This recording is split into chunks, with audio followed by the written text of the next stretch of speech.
नाज़रीन, इस वीडियो के क्लिप पर बताना चाहता हूं कि गन्ना के रेट के हवाले से अक्सर जो किसान है परेशान हैं, क्योंकि जो अफवाहें फैलाई जा रही हैं, जो हकीकत बात है, इस वीडियो में आपको मुकम्मल मालूमात मिलेगी।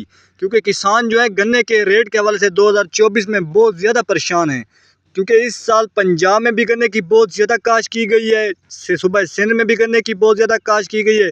मुल्क भर में गन्ने इस साल बहुत ज़्यादा काश्त किया गया है। हर बंदा जो है रेट के इंतज़ार में है, हर किसान रेट के इंतज़ार में है। किसानों को जो है बहुत बड़ी अफवाहें दी जा रही हैं कि गन्ने के रेट जो है 600 रुपये मन होने जा रहा है। सिंध का जो रेट है 440 रुपये, 450 रुपये फ़ी मन होने जा रहा है। तो अभी तक जो अफवाहें फैलाई गई हैं वो भी इस वीडियो में मिलेंगी। सबसे पहले बात करते हैं नाज़रीन गन्ने के रेट के हवाले से।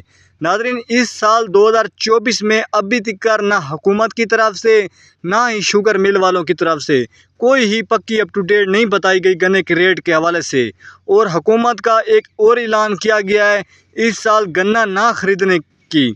इस साल मिलें नहीं चलेंगी, गन्ना हुकूमत कहती है कि हमने गन्ना नहीं ख़रीदना। नाज़रीन, ये सारी अभी तक अफवाह है, क्योंकि हुकूमत ने इस साल मिलें भी चलानी है, सारा काम होना है, लेकिन जो मिलें हैं वो लेट चलेंगी। शहबाज शरीफ और नवाज शरीफ की हुकूमत में जब भी गन्ने के हवाले से मिलें चलती हैं, लेट चलती हैं, लेट, ताकि हर किसान गन्ना इकट्ठा लाए और